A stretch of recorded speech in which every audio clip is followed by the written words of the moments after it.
오늘 우리에게 주신 하나님의 말씀은 갈라디아서 5장 1절로 15절 말씀입니다.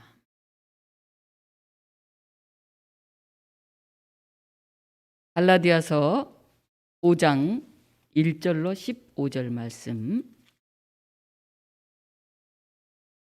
신약성경 308쪽에 있습니다.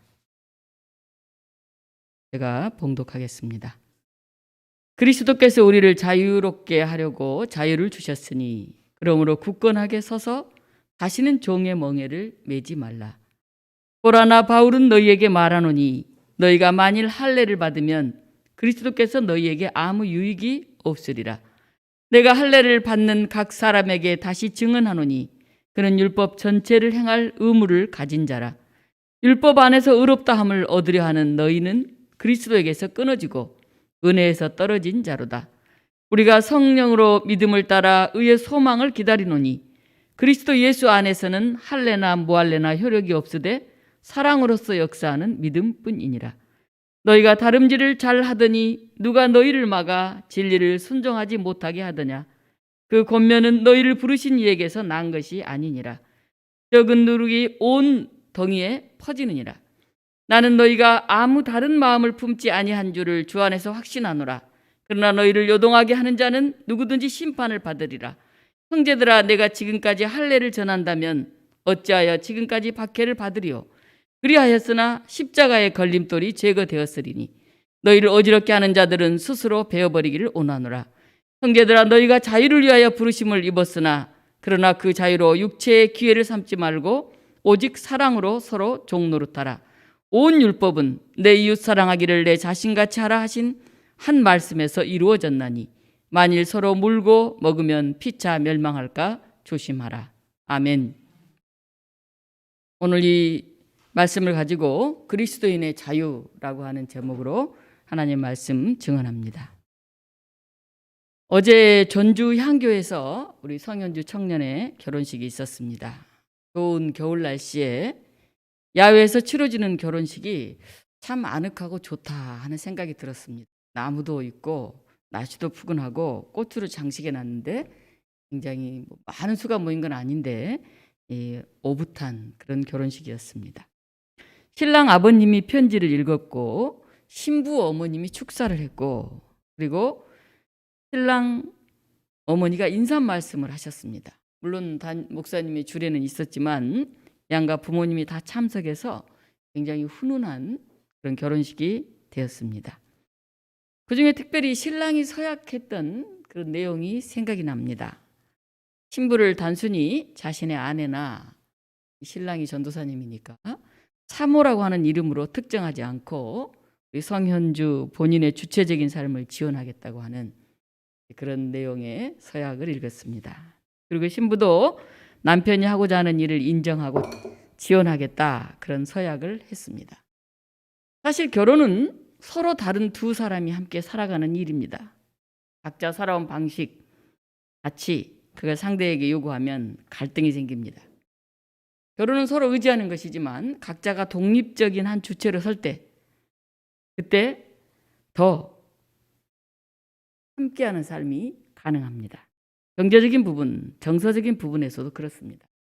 물론 이제 여성이 자녀 출산한다든지 양육을 해서 역할이 어쩔 수 없는 상황이 됐을 때는 서로 배려해서 역할을 정해야 되겠죠. 그래서 우리 교회 청년들도 몸과 마음, 지간이 건강하고 비전 있는 사람들로 그리고 독립적이고 주체적인 그런 사람들로 세워지기를 간절히 바랍니다. 신랑 교회 목사님이 주례를 섰는데 그 목사님이 하신 말씀이 기억이 납니다. 매일 서로에게 당신 멋져 이렇게 얘기를 하라고 했어요. 신랑과 신부에게 그 자리에서 당신 멋져 하라고 시키더라고요.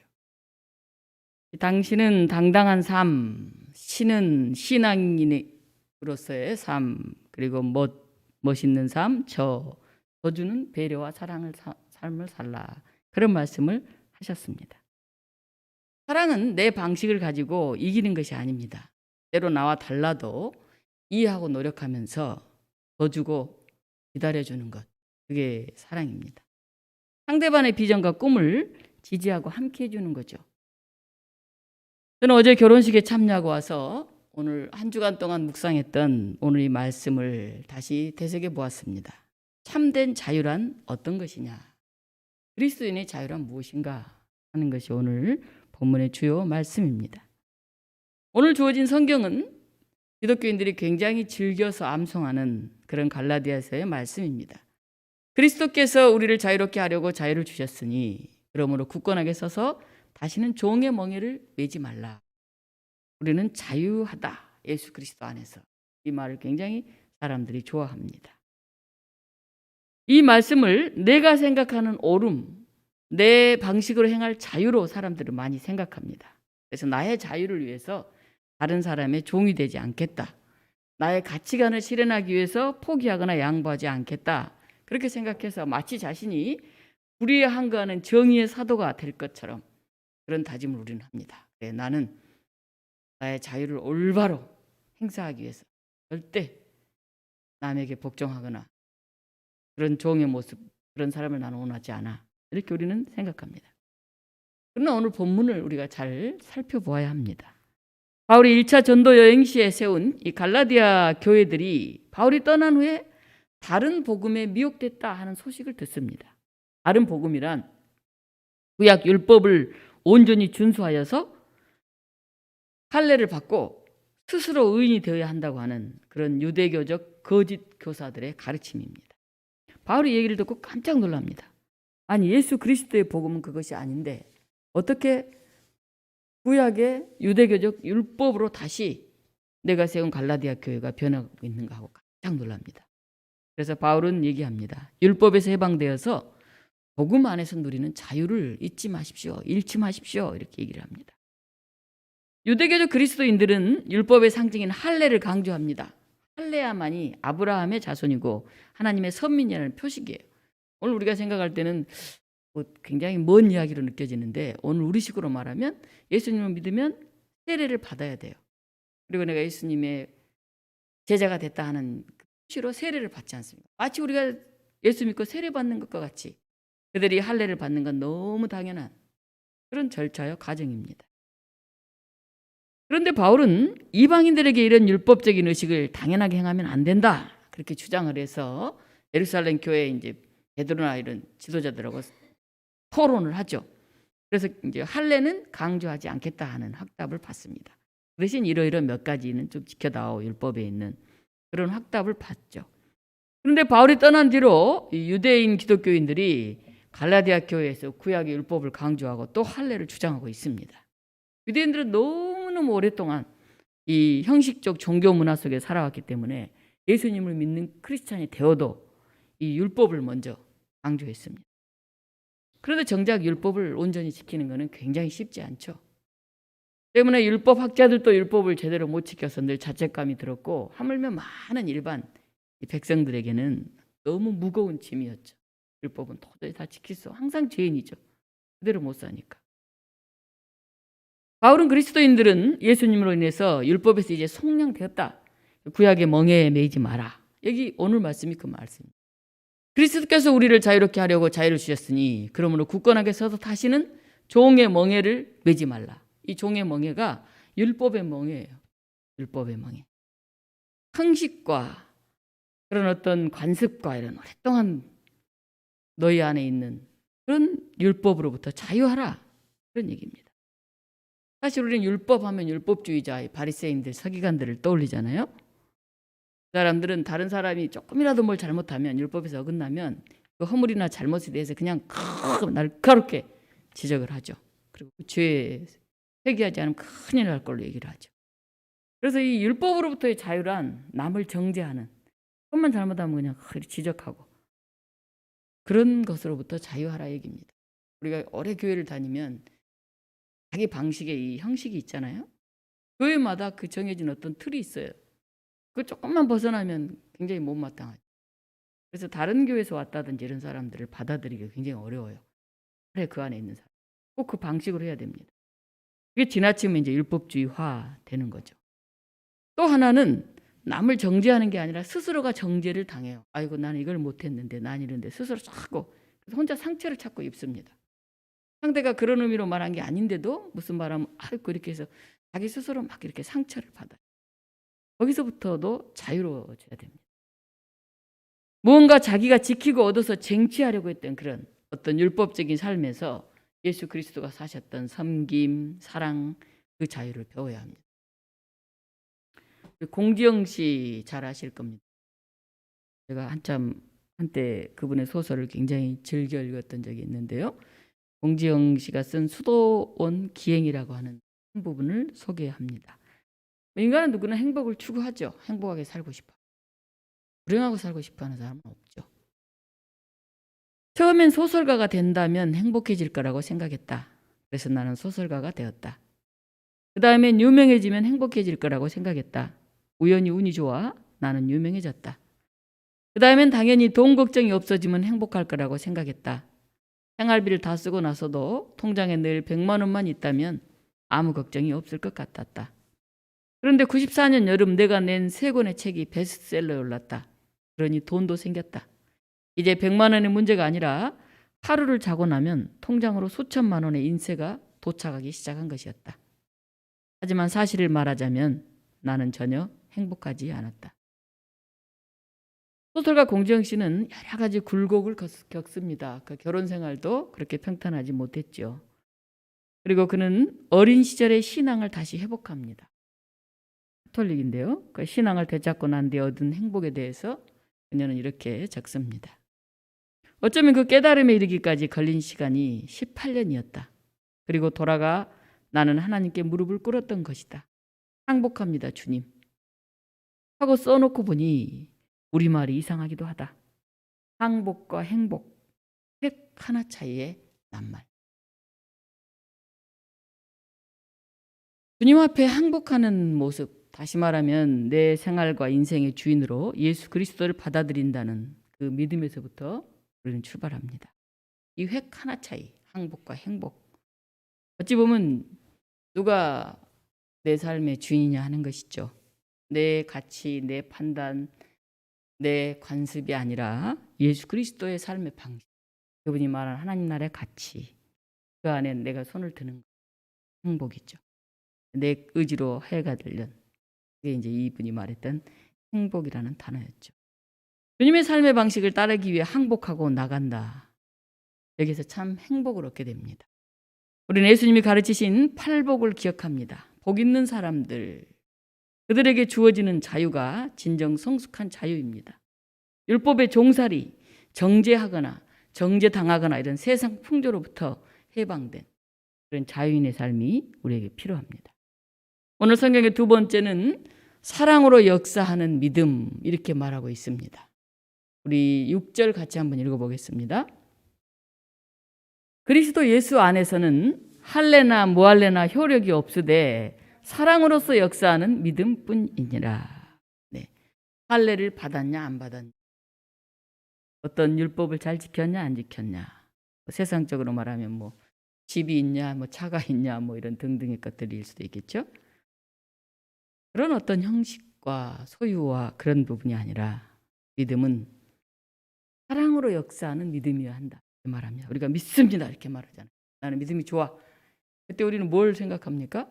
기도를 잘하고 뭐 11조 생활을 잘하고 뭐 주의를 잘 지키고 이렇게 형식적이고 보여지고 그동안 쭉 해왔던 어떤 것들 가지고 믿음이라고 우리는 말하죠. 그런데 오늘 바울은 전혀 다른 얘기를 합니다. 예수 그리스도 안에서는 할례나 무할례가 효력이 없다. 형식 절차 이것보다 훨씬 중요한 게 있는데 사랑으로서 역사하는 믿음뿐이다, 이렇게 말합니다. 초대교회 사도들은 복음의 본질이 뭔지를 가르치려고 애를 씁니다. 단어를 열심히 외우고 뭐 구약에 나와 있는 어떤 기절을 해석을 잘하고 이게 아니라 정말 우리 안에 근본적인 사랑이 있나, 이 사랑으로 행해지는 것만이 그게 참된 믿음이다, 그렇게 말합니다. 믿음이 있다는 것은 우리 마음속에 그리스도의 사랑이 막 차올라서 사람을 보면 긍휼히 여겨지고 불쌍히 여겨지고 저 사람을 바로 세우고 싶은 이런 마음이 우러나는 가장 기본적인 믿음의 본질이라는 것입니다. 그런데 많은 사람들이 믿는다고 하면서 사람을 분리하고 차별하고 혐오하고 오히려 이렇게 나눕니다. 나는 믿는 사람, 너는 안 믿는 사람, 나는 구원받은 사람, 너는 지옥에 갈 사람, 이렇게 자꾸 나눕니다. 그건 참된 믿음이 아니라는 거죠. 자기가 믿어왔던 것, 자기의 습관, 자기의 관습, 자기의 편견, 그걸 믿는 것일 수도 있다는 거죠. 예수님이 그렇게 한 적이 없다는 거죠. 예수님은 세리와 창녀와 율법에서 떨어져 나갈 것 같은 사람들을 끌어안고 마지막에는 십자가에 달려 죽기까지 그렇게 사랑했다는 거죠. 예수님을 믿는다는 것은 그렇게 살겠다는 하는 고백이라는 것입니다.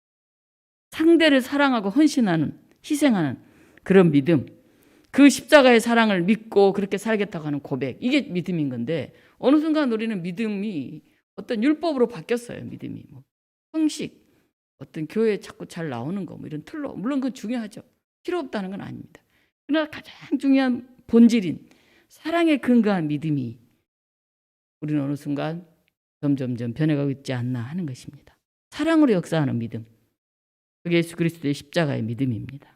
십자가를 온전히 감당하는 믿음입니다. 어떤 사람에게는 할래 무할래 가지고 구원 여부를 판단하면 아주 우습다 이렇게 생각합니다. 오늘 여러분과 나누고 싶은 세 번째는 5장 13절입니다. 같이 한번 읽어보겠습니다. 형제들아, 너희가 자유를 위하여 부르심을 입었으나 그러나 그 자유를 육체의 기회로 삼지 말고 오직 사랑으로 서로 종노릇하라. 네. 5장 1절에 보면 그리스도께서 우리를 자유롭게 하려고 자유를 주셨으니 그러므로 굳건하게 서서 다시는 종의 멍에를 매지 말라 이렇게 나와 있어요. 종의 멍에를 다시 매지 말라. 이 종의 멍에는 율법의 멍에, 그런 거 메우지 말라. 그 형식, 관습, 습관, 틀, 너희가 지금까지 지켜왔던 거, 그걸 가지고 사람을 평가하고 판단하고 거기에 구원이 있다 없다 이렇게 하지 말라. 그런 말씀이라고 했습니다. 근데 오늘 5장 13절에 다시 종 얘기가 나오죠. 형제들아, 너희가 자유를 위하여 부르심을 입었으나 그러나 그 자유로 육체의 기회를 삼지 말고 오직 사랑으로 서로 종노릇하라. 5장 1절에는 종의 멍에를 매지 말라고 했는데 5장 13절에는 서로 종노릇을 하라 그렇게 나와 있습니다. 도교가 다르잖아요. 종의 멍에를 매지 마라. 이건 종노릇하라. 이 종노릇은 어떤 것일까요? 사랑으로 서로 종노릇하라 그겁니다. 제가 시작하면서 어제 결혼식 얘기를 나누었습니다. 서로 져주십시오. 왜 져줄까요? 사랑하기 때문에. 지금 다르지만 내 생각, 내 가치와 아직은 일치하지 않지만 기다려주는 거죠. 인내해주는 거죠. 사랑하니까. 서로 더 이해의 시간을 갖기 위해서. 그것이 사랑으로 종노릇하라 그런 뜻이죠. 율법의 관습이나 형식에 매이지 말고 또 두 번째는 어떤 이들은 자유를 하나님께로 나가지 못하도록 우리 감정과 생각을 지배하는 그런 올무로 오히려 사용을 합니다. 육체의 기회로 삼는 것이죠. 여기서 우리가 육체 하면은 몸으로 막 자유롭게 방탕하고 이것만 생각하기 쉬운데 그것만 있는 게 아닙니다. 여기 육체라는 말의 뜻은 우리의 타락한 본성을 말해요. 본성. 우리 안에 죄성이 있는 거죠. 타락한 본성이. 자유를 우리의 타락한 본성이 온갖 범죄를 자행하는 그런 동기나 지휘소가 되지 말게 하라는 거예요. 우리 인간은 근본적으로 이기적인 부분이 있습니다. 자기의 몸을 유지하고 관리하고 일종의 동물들이 갖고 있는 자기 보존에 대한 그런 욕구가 있죠. 그렇잖아요? 자기를 희생하고 자기를 던져가면서까지 타인을 살리는 일은 이타적인 사람은 굉장히 쉽지 않는 일입니다. 우선 나를 챙기고 우선 내 몸이 건강, 우선 내가 배부르고 일반적으로 생각을 하죠. 우리 안에 그런 어떤 본성이 있다는 것입니다. 그래서 그걸 잘 보면서 자기가 원하는 대로 행하면서 그걸 자유라고 그렇게 하지 말라는 것입니다. 그렇다면 우리에게 주어진 자유는 뭘까요? 사랑으로 종노릇하는 그런 자유입니다. 하나님께로 나아갈 자유입니다. 율법에 의해서가 아니라 자신이 중심이 되어서 죄의 연약함에 사로잡힐 그런 자유도 아니라 우리의 자유는 사랑으로 서로 종노릇할 그런 자유입니다. 예수 그리스도의 복음에 붙들림 받은 사랑의 삶, 오직 예수님을 믿는 그 믿음대로 살아가야 할 그런 자유가 우리에게 있다 하는 것입니다. 바벨론의 포로로 끌려간 이스라엘 사람들에게는 두 가지 자유가 주어져 있었습니다. 하나는 어찌 보면 파괴적인 자유인데요. 바벨론의 포로로 끌려갔으니까 얼마나 낙심이 되겠습니까? 실망이 되고 괴롭고 힘들고 신세 타령을 하면서 나는 왜 여기서 이렇게 노예처럼 살고 있나 하는 것입니다. 굉장히 자포자기하는, 자기가 선택한 거죠. 또 하나는 건설적인 자유라고 할 수 있습니다. 에레미야 29장 5절에서 7절은 바벨론에 끌려가 있는 사람들이 이렇게 고백합니다. 너희는 집을 짓고 거기서 살며 텃밭을 만들고 그 열매를 먹으라. 아내를 맞이하여 아들을 낳으며 너희 아들들이 아내를 맞이하며 너희 딸이 남편을 맞아 그들로 자녀를 낳게 하여 너희가 거기에서 번성하고 줄어들지 아니하게 하라. 너희는 내가 사로잡혀 가게 한 그 성읍의 평안을 구하고 그를 위하여 여호와께 기도하라. 우리가 선택할 수 있죠. 어떤 상황 속에서 절망하거나 좌절하거나 낙심하거나 자존감을 상하게 할 수 있습니다. 이건 우리의 자유의지의 선택입니다. 똑같은 상황에서는 또 선택할 수 있습니다. 그 안에 주어져 있는, 그 안에서 내가 행할 수 있는 그 부분을 보면서 오히려 최선을 다해서 노력하고 주어진 것에 감사하면서 내일을 준비해 갈 수 있는 그런 자유가 있습니다. 여러분은 어떤 자유를 선택하시겠어요? 큰 빌딩을 가지고 있는 사장이 있었습니다. 그에게 아주 사랑스러운 딸이 하나 있었어요. 그래서 그 자기 회사에 나와서 이 역할을 맡겼습니다. 그 빌딩 안에 모든 사람들이 최고 경영자인 회장의 얼굴은 거의 보지 못해서 잘 몰라요. 뭐 별로 만날 일이 없으니까 어쩌다 쓱 지나가 저분이 회장인가 보다 하지 뭐 얘기해 본 적도 회의에 참석이 별로 없습니다. 그런데 이제 그 회장의 딸은 거기 사무실에서 일하면서 자주 만나기 때문에 그 딸을 다 알죠. 얘기도 하고 지나치죠. 근데 회장 딸이 자기 자신의 이익을 위해서 아버지의 위치를 이용합니다. 어느 날 아침 출근하자마자 빌딩의 경비원에게 가서 말합니다. 김 씨, 저 지금 배고프네요. 아침 못 먹고 왔는데 저 아래 빵집 가서 빵 좀 사오세요. 그러니까 이 경비원이 너무 난처한 거예요. 아니 지금 경비를 써야 되는데 그렇잖아요. 빵 사러 갔다 온 동안에 무슨 일이 생기면 어떡해. 자기 역할이 있는데. 굉장히 난처해하고 있는데 근무 중이니까 그럴 수밖에 없죠.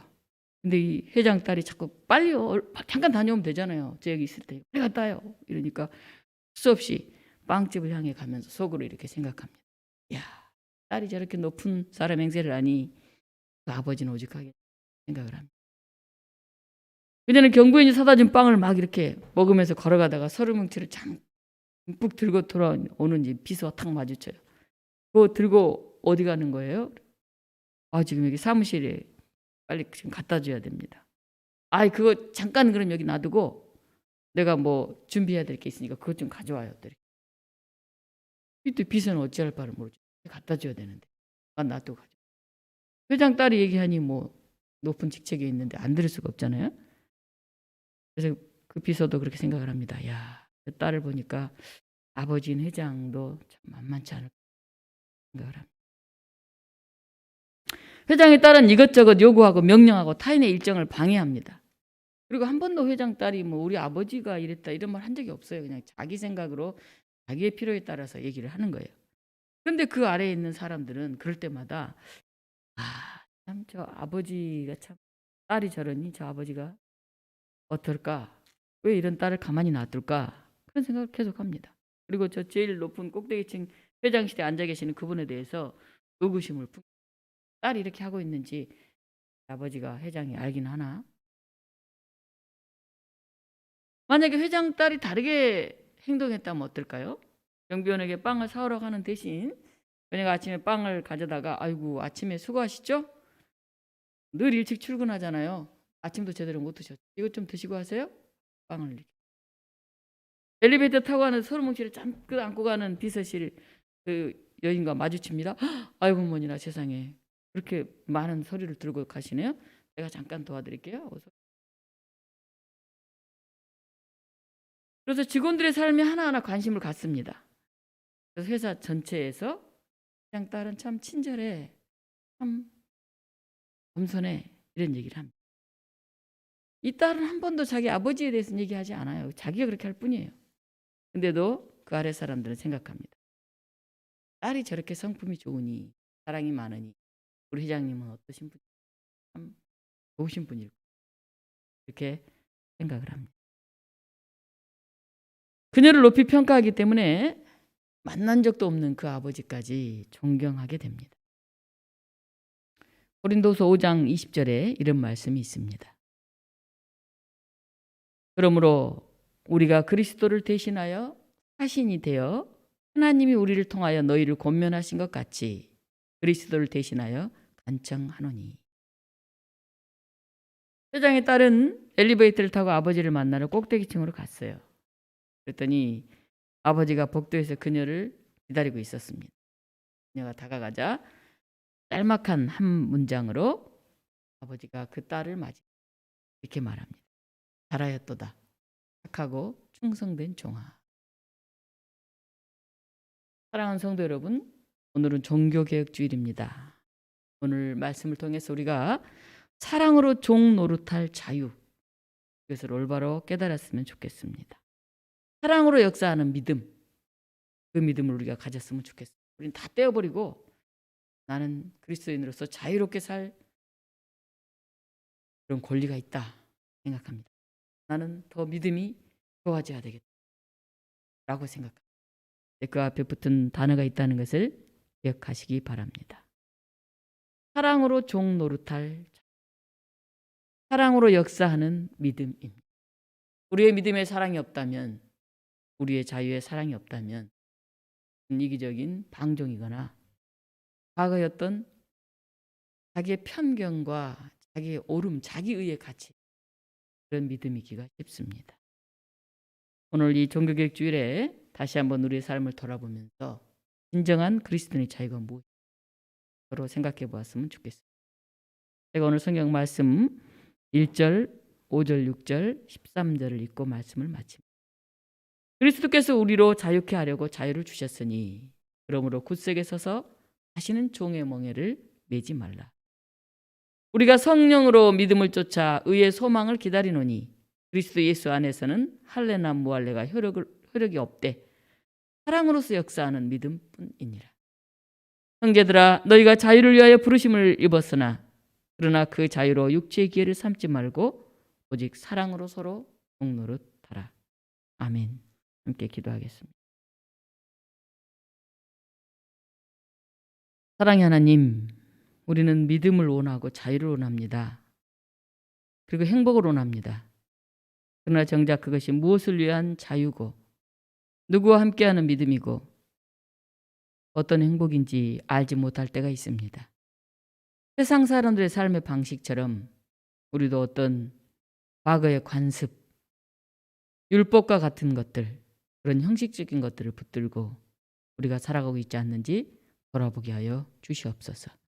우리가 오래 신앙생활을 해서가 아니라, 기도를 잘해서가 아니라, 하나님께 봉헌을 많이 해서가 아니라 정말 우리 안에 십자가의 그리스도를 생각하는 그 뜨거운 사랑, 감사, 감격 때문에 우리의 믿음을 돈독히 세워갈 수 있게 하시고 우리의 자유를 행사할 수 있게 하여 주시옵소서. 사랑으로 종 노릇하는 그런 자유인이 많아질수록 우리의 교회가, 우리의 가정이, 우리의 사회가 더 행복한 사회가 되는 것을 우리가 깨닫게 하시고 예수님께서 걸으셨던 그 길을 우리가 기꺼이 따라 걸을 수 있게 하여 주시옵소서. 예수 그리스도 이름으로 기도하옵나이다. 아멘.